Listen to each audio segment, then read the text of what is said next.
If you knew me before, you wouldn't even look my way. If I had the nerve to speak, you wouldn't hear what I say.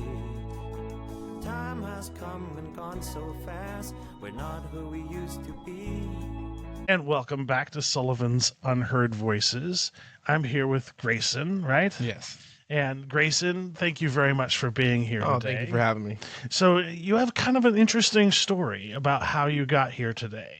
And I wanted to have a conversation because one of the things I love talking to people about is their journey in music. Mm.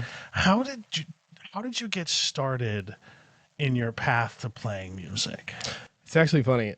So when I just graduated, I was getting ready to go to the Marine Corps, and I had a friend who had a guitar, and we went on a trip to Burger King, and he jumped on the hood of the car, got in the driveway, and he started playing a Sublime song on his guitar, and he was like, "Can I get a Whopper with no onions, please?" And I was just blown away by it, and I was like, I want to learn that. And he was, trying to impress a girl. And I just remember being like, I want to be able to have the skill to just do something like that one day. So I picked up a guitar and just started figuring it out and taught myself to play a few chords. And this was back in 2010, 9, 10. So, yeah. It wasn't YouTube wasn't really a thing back then. It just started, and it was really hard to find anybody to teach you to do something. You had to have a friend who played or find someone who was in a band. So I just kept trying, and you can pretty much master 3 or 4 chords, and you can play a lot of songs. Yeah. So I started figuring it out. I have a decent ear, so I can kind of pick it up. And with singing, my mom has been singing in churches and things like that for years. So she taught me to sing, and it got better and better over the years. I started to kind of work on making my voice what I sing with throughout every song, and every song that I write, any song that I sing, I've tried to keep my voice. I think a lot of people get into the habit of trying to match another singer's voice or another songwriter's voice, and that tends to kind of ruin a lot of takes. And I learned, I've written 7 songs in the last 6 months, so I've learned in a lot of songwriting. It comes with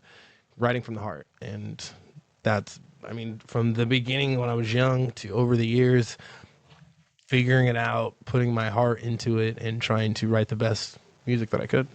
I appreciate that so much because, I think the people are under this impression, you pick up a guitar and then a month and a half later you're on stage, and no. That was something that was very surprising to me. So if you just asked me, okay, what do you think? How do you think you make a song? Okay, you write a song, and then you give it to someone, and then they're like, "Oh, this was great," and then they put you on the radio, and it's all great, and then suddenly you're in the studio and you're recording, and it is not like that at all. Even if you have a perfect song, and you take it to a studio, you still have to have a sound engineer to engineer that song. And you could be Beyonce, Taylor Swift, but if you don't have a good sound engineer, that song's not going to sound good. And I learned the hard way. I did a lot of songwriting. Oh my God, this sounds great. And I would just record it on my iPhone, record it on anything, and then play it for people. And they were like, well, that sounds good, but it's like the audio quality, and audio quality. And it was like, what? So then I thought it was just all about writing a song. I wrote a good song. And it's like, well, yeah, but audio quality. So taking the time to make sure you have the entire pie is, I think, the best way to get into music. I think people see what happens online. You put a song online, all of a sudden it goes viral, and then you're a superstar. And while I think all of us would love to have that happen, I have songs on YouTube, I would love for that to happen, but I think that's kind of a dime a dozen. And you got to put the work in. You have to go to perform. You have to go to open mics. That's why I'm doing this open mic tour. You have to reach out to people. And if you also have to understand that if you're writing music, not everybody is going to like it. There's people who say Taylor Swift is not good, or the best people that you hear on the radio are not good. So you have to understand it may be a niche. And Yeah. you have to, and once you understand that, and you can be happy with not being on some A-list or some, everybody's, oh my God, do you hear this? So once you can be happy with that and understand that writing music and playing music is for the artist and for the listener, and whatever feedback you get, accept it and move on. And I think that's the best. And as long as we're kind and we say everything with, like I think I've watched a few of your episodes of your podcast before, Yeah. and be kind. And Thank you. I love that. I try to be the same way. And I do want to take a step back though, right? Mhm. Because like one of the things you're talking about, like writing music and things like that, one of the things that we talk about on this podcast a lot is the muse, because I really do believe that the muse is a living, breathing thing. And so one of the things I love to ask artists as they're sort of creating music, like, what do you do when the muse visits you? Do you write stuff down? Do you have like a recorder? Like, what do you do when the muse comes to you with a musical idea? How do you capture that? I usually walk every morning, so I'll get up and walk a few miles. And as I'm walking, I'll be like humming, listening to my own stuff, listening to music. And a lot of times it starts with something small, like a couple words or a phrase, and you're like, that sounds really cool. And you start kind of start playing with that, or you'll be playing around the guitar. You'll hit a lick and go, oh wow, that sounds awesome. So you just keep hitting that lick. And I say this all the time, and hopefully other artists will hear this and be like, oh, that makes sense. But sometimes the guitar talks to you. Sometimes the whatever instrument you're playing, it will speak to you. And I've been writing music before and gone, I don't know what's next. And then as I'm playing, the guitar just kind of go, and I'm like, I think this is and I've written at least 3 or 4 different verses that the words, I didn't search for them. I didn't write them down. It just came to me and I wrote them down, and it sounds good. And ever since I started writing music that way, the songs flow. I take my iPad, sit down, and I just try to hammer out a story, because songwriting it's really important to have some kind of story. And I think a lot of not even say amateur, but I think anyone who writes songs, they have an idea. I want to write a song about going to the beach. So they're like, all right, well, a bunch of words that rhyme with beach, and I want to Corona and sand and all these things. And they make the song and it sounds great. But there's no thing to keep you listening. It's like, oh, that's fun. But the best music is when you're listening and you're like, I can't say, oh my God, that you'll listen to the story, or oh my God, it just struck me. And that's the music that I would like to write. And I appreciate that so much, because that's the music I crave more than anything else. Like, I love it when an artist paints a picture across an entire album.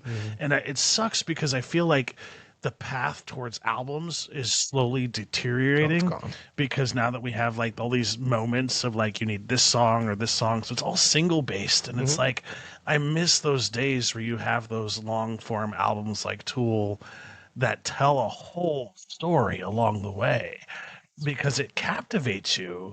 And like this is where like my autistic brain comes into play too, because like every time I listen to Tool, for example, right, I have to start at the beginning and I have to listen until the end. My brain will not allow me to just take one song from that album. Because it just goes into haywire. It's like, that's not the story. So like, I need to be the whole story. So like, every time I have an album like that, I have to listen from start to finish. That's interesting. So as soon as I started writing music, it was honestly, when I started writing it, it was for me. It was more therapeutic. It was this process that someone told me, hey, if you're struggling with mental health, or you're trying to get something off your chest, it's really good to write a letter. You don't have to send it, that kind of thing. Yeah. And being a Marine, being a man, you're like, I ain't gonna write no letter. I ain't doing that. So I was like, oh man. I was like, what? I'll write a song though. I love writing music, so I'll write a song. So I started writing music, and it just started off with trying to get the resentments and the guilt and the shame of 30 years of and I spent multiple years overseas. I did tours in Afghanistan. I spent a lot of time overseas, and you come back and the world is different. It's nothing. I joined the Marine Corps at 17 years old. So I got out, and then suddenly it just hit me that that this is not the world anymore. The world doesn't operate like it does over there. So there was a big kind of flip that it took over, from my 20s to my 30s. So coming out of that, I call it the forest of that dark forest of just feeling like you were lost. This entire album that I've written has been the journey of coming out of that forest. And I didn't even realize that that was kind of part of songwriting until I got, deep into it, and people were just like, hey, you can put that together. So going into what you said, you have like an EP and LP and like a whole album stuff. So I was researching that and figuring out how to do that. And then someone was like, well, in 2025, no one really does albums anymore. When was the last time you bought a whole album? It's pretty much, you have a playlist and people, so it's a little bit, but how many songs do you have? And I was like, okay, I have this many. They're like, well, save them, put them out as singles. And then if one blows up, then you have 6 songs in your pocket. And I was like, okay. And then I would love to have a guide or a mentor through the music and try to understand how all this works. But in the meantime, I'm just trying to take it slow. I think a lot of people want to rush it, and you can't. You have to let it rush come music. To you. You can't rush music. I can tell you right now, I wrote this song, like I have 3 songs that I'm going to play in for my open mic tour.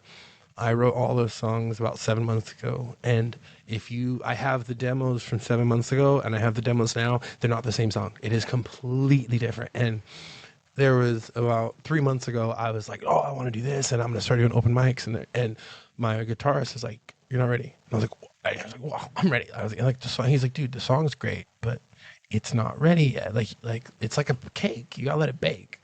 And I was just so frustrated, but he was so right. And he was like, it's like practicing a sport. Just sit down, play with the guitar, and just play the song over and over again, mess around with it, speed it up, slow it down, maybe change some words, see if you like it. If you don't, see what happens. And best advice I ever got. And now I feel confident in the song. Now I'm like, I know exactly what to do, where to go up, down, instead of just and think, kind of just throwing it out there and be like, Yeah. So Yeah. I'm really I'm understanding that you don't know everything, even if it's your music. Something that was very hard for me, writing music and forgetting the lyrics. Like you're playing along, you're like, oh my God, I wrote the song and I don't even know the lyrics. Yeah, I've done that so many times.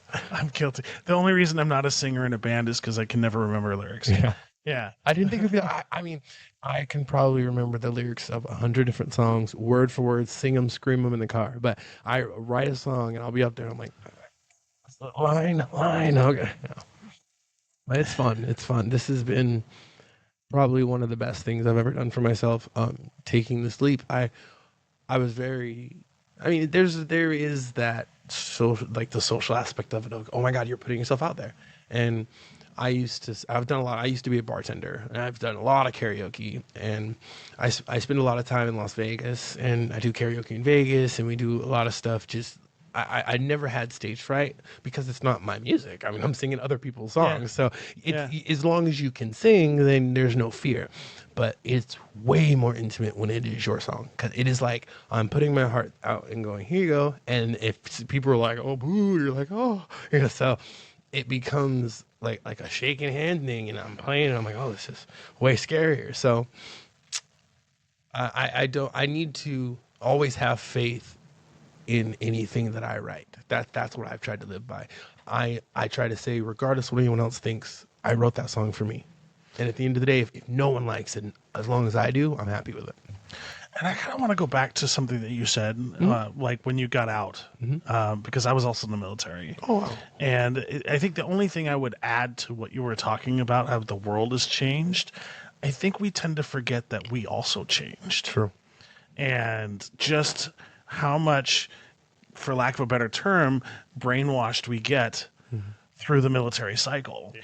And so once we get out of the military, we're sort of stuck in this mentality of military. And the part that really sucked for me is I assumed when I got back from the military that I would have that camaraderie from like people at There work, it is, and I 100%. would have those same kind of level of relationships. That doesn't exist in the civilian world, and that was so soul crushing for me.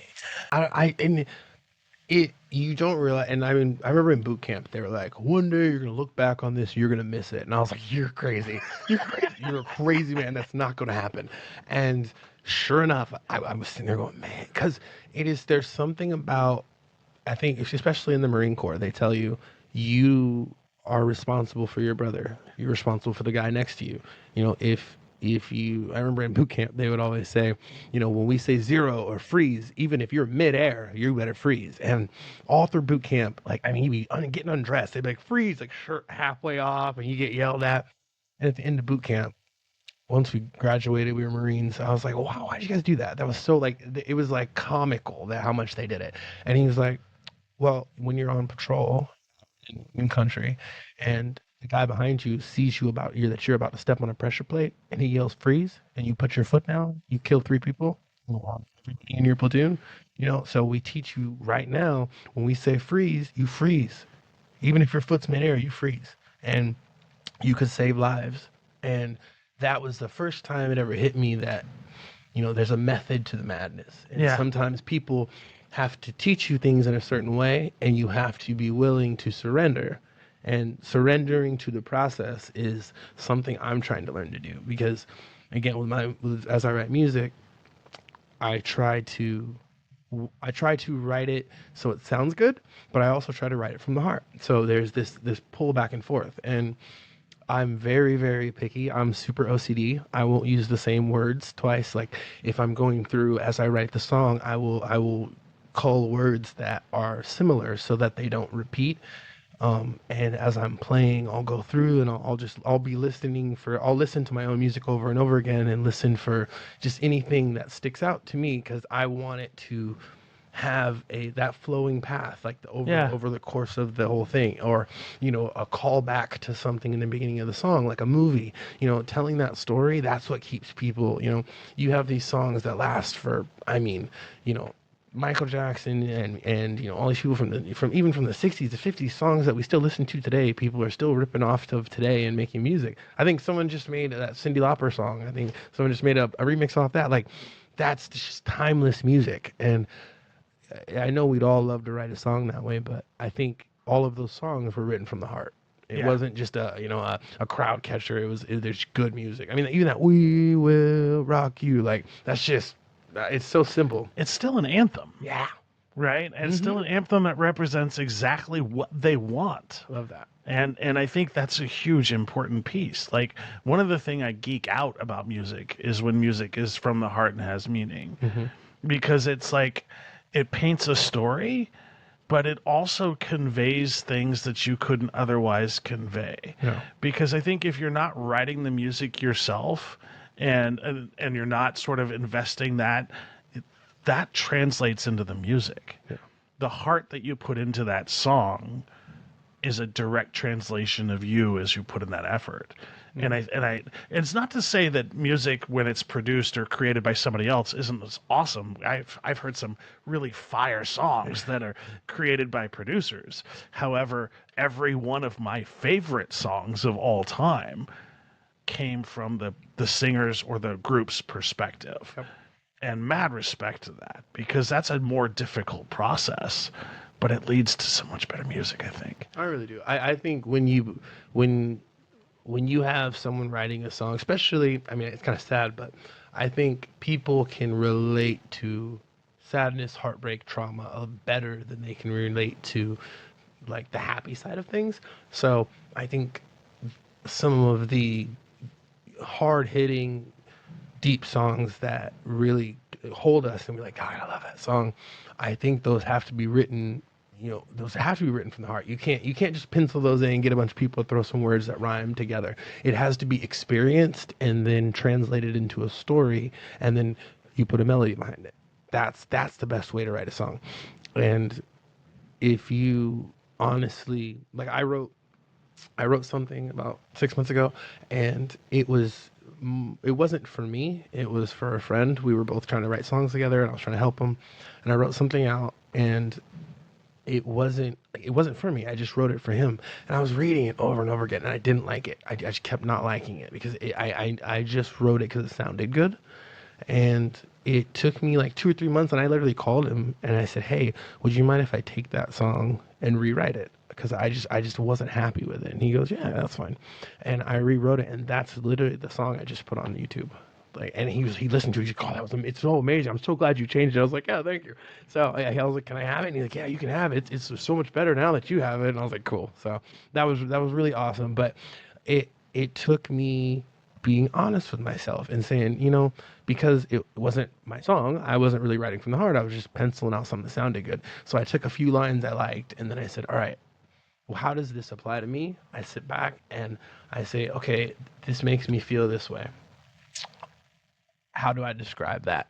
I'm gonna describe it in this manner, and a lot of times it's not even about rhyming. It's just about finding a statement that goes, "Oh wow!" Like if I say, a statement about how losing a loved one makes me feel, and if I say that statement and you go, "Oh yeah, that makes sense," boom, you can put that in a song, and then the next words that come after that don't even have to say anything. They as long as they go with the flow, then you just hit them with another line and another line, and that's how you put a song together. And as they're listening to it, they're just like, "Oh wow, oh yeah, oh man," and that just keeps them going. So if if if you're trying to put something together, try to do it that way. And when you're singing it too, you will you will feel much more emotion and much more passion as you're singing it, and it'll sound so much better. And I have a theory behind what you were talking about, right? Because like you were saying, like people have more of an emotional attachment to songs associated with pain and things and life events. I think that's because we're so conditioned to not talk about those things that music is the only way for us to have an internal dialogue with ourselves. Like it gives us permission to feel and just sort of exist in that moment. And like music is that opportunity to use that to heal. And I really do think that's kind of what pulls more people into those negative songs. It's not that they don't want to be in the negativity, it's really this is our only way of communicating and sort of holding that moment. It's therapeutic. Yeah. There like one of the song that I wrote, "Bless Your Heart," was 100% intended to be able to allow me to move forward. And when I play and sing that song, I'm able to have joy and happiness about something that otherwise would have made me, feel down. So I hope that as I play these songs, as I tour, as I do open mics, whatever, however high or low or nowhere that I go, if I can just play for someone, they hear one of my songs and they go, "Oh wow, hey, that connected with me. That made me. Thank you for that," or "I like that," or any type of, that really touched me in a way. Then that's it. That's all I need. Because Yeah. for me, like it does that for me. And a lot of times I finish the songs. It's emotional. It's an emotional feeling to finish a song and be like, "Wow, that like," and it's kind of funny because I've said, if you took some songs and just like put them in letter form and just read them to someone as a letter, they'd call the police. They're like, "What? This is crazy. You can't." No, but if you put a song behind and a melody, suddenly it's great. Everyone sings to it. It's fun. So it's a really great process, and I'm lost in it. And I'm if you would have even told me like a year ago that I would be on this journey, if I wouldn't believe you. And Yeah. I just had to truly dive into it and trust myself. Because, I think we're all our own worst critic. And I'm pretty sure there's millions of people sitting at home right now who have the talent and have they have everything, and it's just a lot of fear and self-doubt and maybe even not having the guidance to do it. So I would say try. Just Yeah. try. And even if you're not good, everyone can sing. Everyone can sing with some practice and some time. Everyone can write good music. So I really love it. It's therapeutic. And I'm a firm believer in there's no such thing as bad music. Yeah. It's just music that you may like or you may not like. And just because somebody doesn't like your particular brand of music doesn't mean you should stop. No. But at the same time, if you love somebody's music, you better be reaching out to that artist and letting them know that you love that music. It's really important because most musicians that I talk to, they're not doing this for the money. There's no money Oh no, there's in no the money. bottom rung of music right now. Nope. It's all passion and heart and just pure determination that gets people to where they are. Yeah, if anyone's trying and thinking they're gonna write music and do this for money, then like money is way down the road, and even right now, any shows that I do, anything that I do, either I'm either paying to do that or I'm doing it for free, and but the feeling that I get from being on the stage and like when I started getting into singing, when I said I used to do karaoke, the first time I ever did karaoke, I got the microphone and I walked behind the bar and I sang from like behind the bar, like hiding, because it's a big bar and everyone's kind of looking for who's singing, and you don't want to be like, oh. So I'm over here singing in the corner and I don't know why, but I was terrified. And afterwards, like no one really cared, and I was like, why was I so scared? But there's this fear that just gripped me of being judged. So over time, one day I stood out in front on the stage and I just sang, and I remember I heard someone in the audience go, "Is that really him singing?" And I was like, "Oh my god!" And like that, and that was the moment I was like, "Oh, I'm gonna do this. Like I need to do." And then over time, I've had about 3 or 4 performances now where after I'll go stay. When I was in Vegas last time, a woman stopped me. She said, "Are you going to be here tomorrow?" She was like, "You did so well." And that was when I was like, I think I need to start doing this. Just because I know that I've been a writer since I've been writing my whole life. I've always wanted to write a novel. If I was not singing, I would be a writer. That is my dream. And that is, I think, the reason music is really just natural for me, because it's the storyline, and I love telling a story through music. So as I continue doing this and I get to write and write and write, I was just thinking, I knew I was coming on the podcast, and I was like, man, it'd be really cool to I'd explain the process of music. And as I was doing that, I was writing a song, and so I was writing a song this morning, and as I was writing it, it was just repeating like 2 or 3 lines over and over again, and playing the same song and playing the same notes and just waiting to see what comes out. And it's so fun, you get lost in it. So I was doing that all day today, and then I was looking at my watch. I was like, oh no, I have to go. So I was like, I gotta go. So I just came through my guitar in the car and started driving. But you get lost, and it's fun. It is really, it can be so fun, but it can be tiring. I've been watching a movie before and heard someone say something in a movie, and I was like, oh my God, I think that'll work. And then I took that and and changed it and then put it in my song. Like, you got to take and little things from all over, and you can make that into one thing. Don't rush it. Don't force it. Let it come. And I think once you do that, you will truly have something amazing. And I also think that some people just have music in them. Like, it's kind of rare to have a human being that has the ability to just create a song out of thin air. It is a talent that people, I don't think, recognize just how much of a talent it is. And one of the things that fascinates me about this process and about all of the musicians that I talk to is that every single one, and I'm going to ask you the same question because I'm curious if it's the same thing. At what point did you consider yourself a really great musical artist?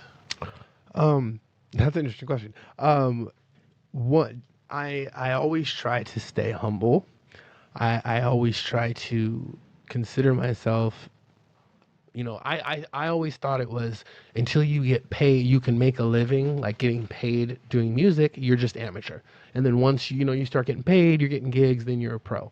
So I consider myself an amateur musician, but artist was a very hard word for me, because there are professional people who get paid, who do like big arenas, that could say they're artists. That no, I'm not an artist. So I was like, but I was reading a book, and I was reading a book on creating the creative thought process and creating art in general. And he said, even if you create something in the garage and no one sees it, that is still art. And like the whole idea that there's so many ideas in the graveyard and stuff like that. Like, you we live in a time right now, especially with the internet, that the masses decide what is. And if everyone says this is good, oh well, that's good. Regardless of what you say, that's good. And I think that can hurt and help sometimes. But I think the best thing that you can do is understand that you're not going to please everyone. There's no way. Like I would say I'm kind of bluegrass, and I feel like it would be hard for me to get my songs to get accepted by the country world. So I say there's that kind of aspect of it, but overall, the first to answer your question,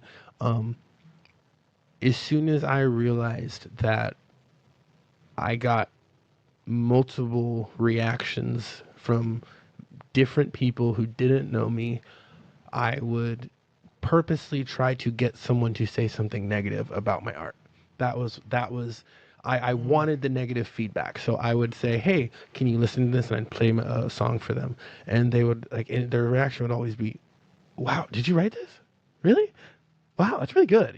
And that would warm me. And I'd say, well, what's give me negative things about it? And they were nothing. I mean, it sounds great. And they would all kind of say the same thing, or I'd send it to someone else, or I'd play it for a stranger, and getting those reactions more and more, and truly believing in myself and the music that I write, that was when I had to stand up and say, you know what, you are a great artist. Because if you get on that stage and you don't believe in yourself, the crowd will see it. Yeah, 100%. Everyone will see it. Yeah. They will know it, and it'll come out in your voice. It'll come out when you're playing.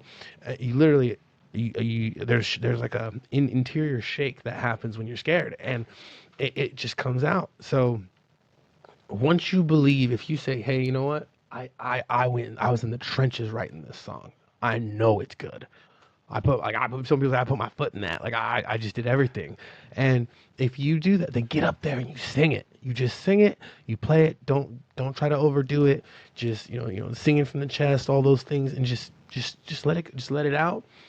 You'll be great. And once I started doing that and stopped thinking about it, that was when I think I transcended from just a random karaoke singer into a musician and an artist. And when I started putting my time and effort into the guitar, and my songs went from open chords to individual picking and just exponential growth. And I think guitar especially is one instrument that has a lot of exponential growth. Once you learn the basics, you can just skyrocket. So I've started learning piano and trying to transcend to the piano, and it's kind of understanding if you know the notes, but I'm busy. Definitely. Yeah, I love that. Yeah. I love that. It's one of those things that so I just actually interviewed Steve, who's an amazing pianist, a few weeks ago, and there is this resurgence now of keys and music. Oh yeah. And every time I hear of an artist or a musician that's starting to incorporate keys into their songs, I kind of geek out. It's like, yes, I love everything about that. Yeah. Now, was there something that sort of pulled you to the sort of bluegrass genre? Or is that just like that idea of like, that's the kind of music that you like? Honest, shout out to Teddy Swims, and I love him. Oh god, yeah. His music, God. And there's a lot of, I call them cornerstone moments in my life. I feel like a moment where your life made a turn, whether it be negative or positive, that's a cornerstone moment. So there's been a lot of cornerstone moments in my life where music has helped pull me out of it, where I don't know if other people do it, but you're driving or you're sitting there by yourself and you're listening to music and you're just like, sad or happy, whatever. Teddy Swims and, different, like even Luke Combs, and like those deep voice and the passion in their music.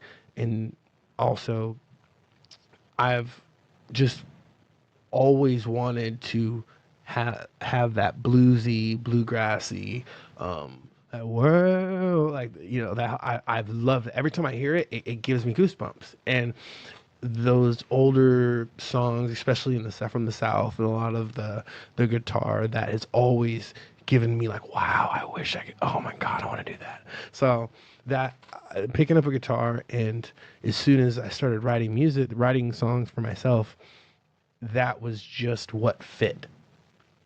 And I have a few songs that are a little more country, but for the most part, when the main three songs that I play, they're very bluegrass, and I love it. It's just, and it's my voice also. The way that my voice comes out when I sing, it just fits that. And I can go higher and do the higher, but I don't like to. So it is much more comfortable, and it's much more fun to sing at that level, and bluegrass just works for that. Do you remember the first time you were on stage and you got a clap response from one of your songs? Um, And what was that like? Strange, because when you're playing, especially if you don't have a monitor or headphones or anything like that, when you're playing, you don't really, it's hard when you're projecting your voice out. So unless it bounces off something and comes back, or you have something where it's playing back in your ears, you can't hear yourself. And especially if you're playing a guitar or playing an instrument, you're just projecting your voice out and hope kind of the way it rumbles and vibrates, you're hoping that you're hitting notes. So there are times as I'm going, I'm like, okay, I think it sounds good. Okay, I'm pretty sure I hit that. And literally, it's a lot like in the movies when boom, the music stops and there's that like pause, and you're hoping, you're like, oh, please. So, I hope I got it right. And you hope it's not just one guy, like, you're like, oh gosh. So but it's just immediate. Oh wow, and it is probably one of the best feelings because it's real. When they clap for a karaoke song, it's like, okay, well, I mean, most people it's clap because you went up there. But when they clap for your song, it's like, oh wow, they like that in one way or another, and it is a truly life changing. And I highly suggest, even if you don't think you can write music or play music, try. Just try. Just see what happens. And don't overthink it. Just try. And as people do it, it will be therapeutic, it will be fun, and it will truly, I think, help change your life. I couldn't agree more. And one of the things that I'm curious about is because we were talking a little bit before the show started and how you're going to be going to Vegas to do a bunch of open mics. Mm-hmm. Have you sort of like planned out like the purpose behind, just was there something about Vegas that calls you? Like, why Vegas? So I grew up in Southern California. My best friend from high school, Eric, we go down there. His birthday's in June, my birthday is in December. So when we were kids, we lived 3 hours from Vegas. So I mean, I've been going to Vegas since I can't remember how old, like 8 or 9, and it was the closest thing in the middle of the desert to go to.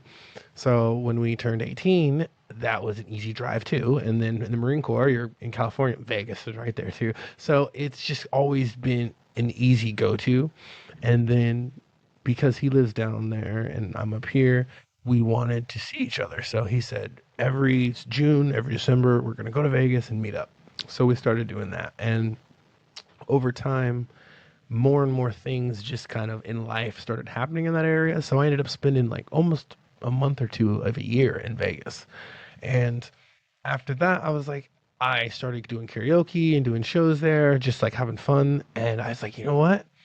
If I'm going to do this thing, I'm going to do it. I'm going to do it big. And I said, I'm going to go to Vegas, and I'm going to just, every time I'm there 2 months out of the year, and I can do as many shows as I want. And if I keep doing shows in Vegas and I keep putting myself out there, I could maybe find a reoccurring gig, and just slowly move up, because I would much, much rather, if I was to suddenly blow up one day, I would much rather, that's always kind of been my dream, is to have my name in lights somewhere in Vegas, because I've seen it since I was a kid.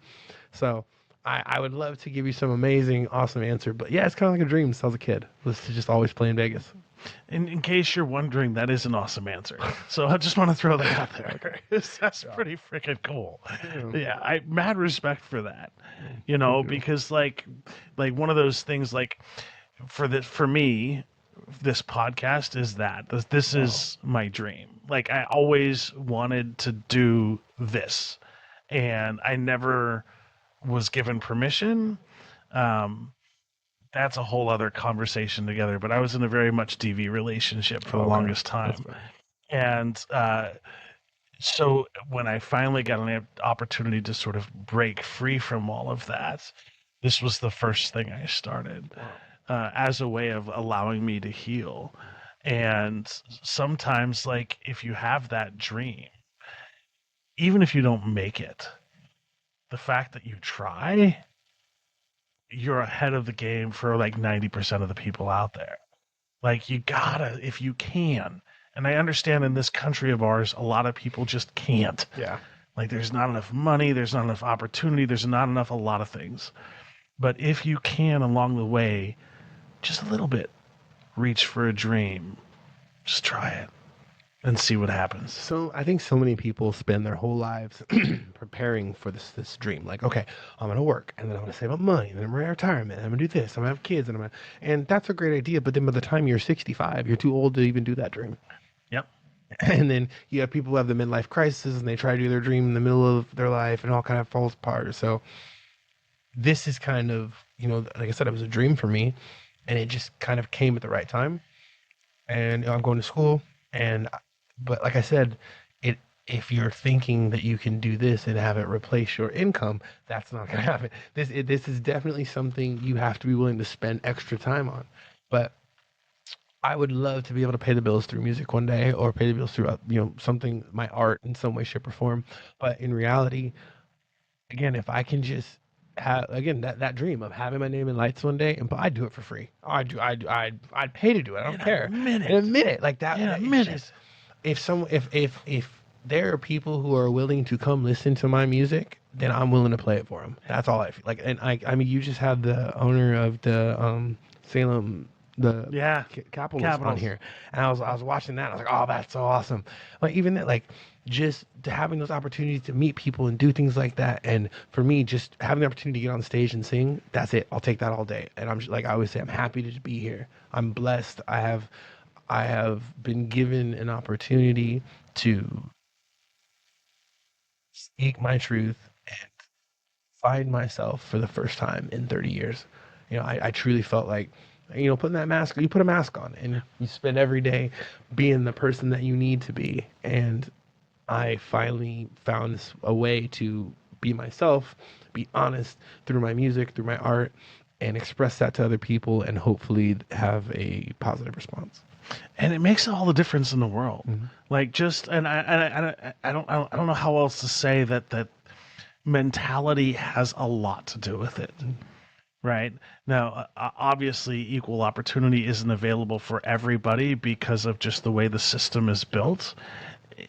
But at the same time, if you can have this mentality to see through that and just not achieve, but to reach, if you will. Just to try. Yeah, just like, try. I always say, if you shoot for the moon, you land among the stars, and you miss, you land among the stars, kind of thing. Yeah. And, in the military, they say, aim small, miss small, kind of thing. So for me, with this music thing, I said, okay, well, I could just write a couple songs, put it on, iTunes or SoundCloud, and that would be totally fine. But again, it was like, I'm always a person who goes big or goes home. So I was like, if I'm doing this, I'm doing this. Like, I'm going to do it. I'm going to write an album, and I'm going to do open mics, and I'm just going to put it out there. I have no expectations.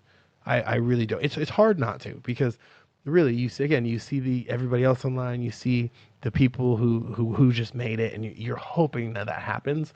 But in reality, I never even expected that I would write one or two songs, let alone a whole album. Yep. And never expected that anyone would even like them, let alone want me to perform or want to listen to me. So I've learned that sometimes we can be we can achieve beyond our expectations, but we have to understand that if we don't reach for them, then we can never achieve. If we go, no, that's just too high, I'm not even going to jump and try, then you'll never know. Maybe you can. You got to jump first. So this was a huge leap for me, because normally putting myself out there like that too is very nerve-wracking. But Yeah, because there's a level of vulnerability and a level of like providing information about yourself that a lot of people don't have, or not necessarily don't have, they just don't put it out there. And there's a huge vulnerability in that, because like opening yourself up for feedback, good or bad. And I have to commend you for that leap, because like that leap with music is even more so, I think. Yeah, so something that I've kind of held on to, especially in the last few years, is everybody has, if everyone had their worst moment, put on a jumbotron at a Coldplay concert, I think we'd all go hide somewhere, So I try to remember that and understand that no matter what someone says about my art or me or how they feel, like, and even in my songs, you listen to, a lot of them are about, there's the common theme throughout most of my music is struggle and dealing with a lot of demons and dealing with the devil or dealing with people in your life that do not treat you. They manipulate you, basically manipulate you and use you and don't treat you the way you should be treated. So that's a lot of my music is about that, and the other half is about love and family and things. But the album's about me, basically. It's about my life and things I've experienced. And I hope that I can connect with other people with that. But yes, that's very vulnerable for me. So it does scare me a little bit, but at the same time, it's real, it's true. And at the end, if someone listens to it and goes, "Oh, that's garbage," okay, cool. But I rarely get that, and I feel blessed that I'm able to continue this and continue playing as long as people listen to me. And I don't foresee a scenario where you're going to get that kind of feedback, my friend. I really don't. Because one of the things that I find interesting from your perspective is that piece that's tied to the military, right? Because the one thing the military did for me, I don't know if it did for you, was it taught me the discipline in order to do stuff like this. Like I didn't have any discipline before I went to basic, right? Like I was like a wild child, sort of out there. And then the other thing, the unintended good consequence from basic training, is the first place I was ever accepted for me as a human being. Yes. Where I didn't have to pretend I was someone else or pretend I was something else. It was just one of those things where the military, I don't care what your background is. I don't care where you're from. I don't care what you believe in. I'm your brother. I'm here to support you through no matter what. And I carry that forward even today, because I think that's a huge piece of something that the military did for me that was really good in a way. Because, like, in reality, we are not alone. Like, even with music, right? Music, even as an artist, you cannot do music by yourself. Nope. Somebody made that guitar. Yeah. Somebody made that microphone. Somebody made this. Somebody was involved in getting music to production. So this idea or this fallacy of we are all sort of isolationists and we can do whatever, like that's not real. No. We need each other so much that it's just like interesting how that sort of is gone from the conversation most of the time. Yeah, if you locked me in a room and said write a song by myself, like I could probably do it, but it wouldn't be as good as the music is that I write with feedback from other people. I mean, just even I have asked random strangers, like, "Hey, what do you think about this?" Just talking to them, like I'm kind of working through a song and I have this line. They're like, "Well, what about this?" I'm like, "Oh, it's actually a good idea." Well, thank you. So, and people have great perspective. So being able to, don't do the whole mind thing and being so, and like, I'm just gonna lock myself in a room and I'll figure it out myself. Be willing to share it. Be willing to take constructive criticism. That's a hard one, because when I'm playing and I'm rehearsing and someone else is like, "Stop, you're rushing." I can hear it, like you're off timing with your guitar, you're playing faster than you're singing. It's immediately like, you get mad. You're like, "Oh," but they're right. And like I put a demo out last night and sent it to a friend, and she sent it back. She's like, "It sounds great, but you're off timing. You need to put it on time."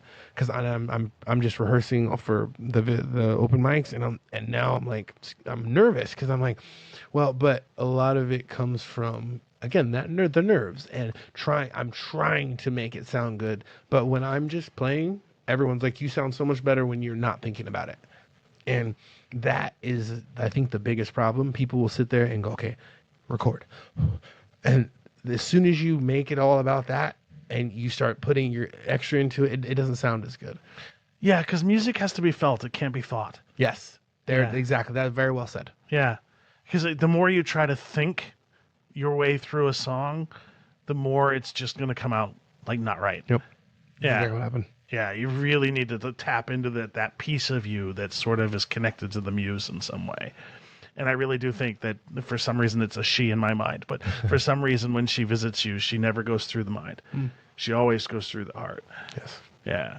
And I love it when people utilize that aspect of it to create their music.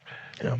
It's like no other. I really appreciate the community that music had. That even you've interviewed multiple people too who from in the music industry around in this area too, and everyone's very friendly and very willing. That's to help. unique. And I say that right because like the more I've talked to people who have come from other places like LA, for example, it's kind of cutthroat in the LA music scene. And one of the weird, strange things about Portland and Salem in particular is that musicians cross genres to help each other out here.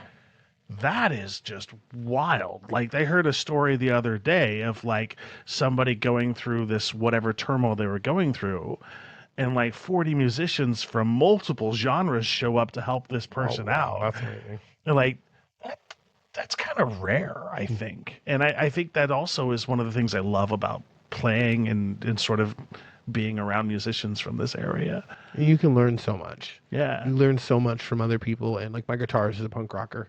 And so I learned so much from him. And I just different genres and even screamo music and having the ability to breath control and learning that. Because especially when you're writing music, you'll run out of breath a lot when you're trying to sing, like trying to put all these words in it. So trying to learn breath control, and I never did singing warm-ups where you're like, doing all the breathing and stuff. That was so weird for me. I'm like, why? I'm just gonna sing. No, I'm not gonna do all that. Or, we'll trust this. So being able to understand, dude, you don't know everything. Yeah. And listen to people who've been doing it. If all these people are doing it, they're probably right. So that's something I've been trying to lean into a little more. For me, it was letting go of the ego to actually do it without making. Because I always thought like I looked ridiculous doing the warm exercises. Yeah, it's like, exactly. It's so strange. It's like, what is this? But you have to sort of get over that because you're right. Like that's sometimes when somebody has the right recipe, you kind of have to follow it. Yeah.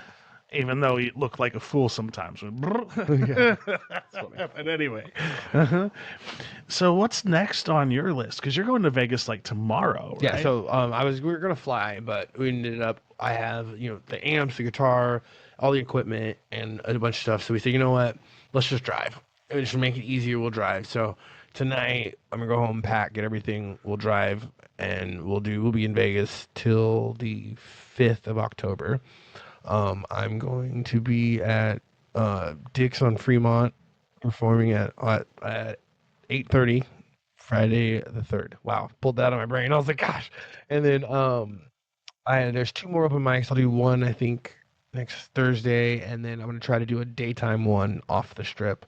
But those are the 3 that I have already signed up for, and then we're like already kind of planned to do, and then I'm going to try to do a couple pop-ins. I love that. For me, it's just to get reps. It's getting reps of going out there singing in front of a bunch of strangers, a bunch of people who have no idea who I am. I have no idea to care who I am, and truly seeing how my music hits and the feedback that I get and how I perform under pressure. And it is 99% for me, but the other 1% is hoping to gosh that I can at least connect with one person, and that will just make it worth it, every minute of it.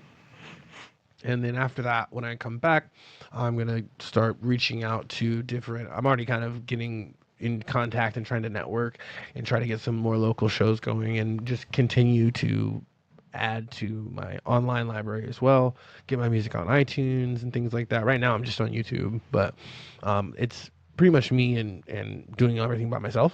So trying to like all the socials and everything and uploads and editing and everything, I've been doing that myself. So trying to find a team and putting a good team and then getting a sound engineer and putting that together is probably my next step. And then truly trying to figure out how I'm going to release the songs, whether I'm going to do an EP, or originally I was going to do an EP, but I started writing an 8th song now. So once I get to 10, you might as well write a whole album. And so I'm like, it's like, so I just keep pushing the launch date back because I want to grow. I feel like I'm just spreading my wings. And I remember when I had 3 songs, I was like, I'm gonna write an EP. That's it. I just want to write an EP. And now I'm at 8, and I'm like, okay, now I want to write an album. So it truly just starts to grow, and I don't want to hold myself back. And I like the idea of keeping songs in my pocket. I can practice them and just keep getting better and better with them. And I know I have at least 15 minutes of solid music that I can play right now well. So it's taking that time, and I've spent the last 6 months preparing for this, even just the open mic tour. Yeah. So it's exciting for me, and it's better than having just one big show that you're like preparing for, and you're like, oh God, I'm so scared for. Having the open mics and having the ability to do multiple crowds and play multiple different songs and just work. I feel like it's kind of like a comedian, being able to just work through their material. And I think if you don't mind, I would like to get you in contact with a couple people that I know on the bluegrass sort of country rock scene here. Okay. That would be more than happy to answer questions, more than happy to just sort of like be a guide and sort of just like any information you need about any of that stuff. Awesome. Thank you. I appreciate that. Because like, as I've said ad nauseum, right? We're in this together. 100%. Like, in musicians, we need other musicians that know sort of some of the things that we may not know. And I'd be happy to do that. I appreciate that. Thank you. Yeah.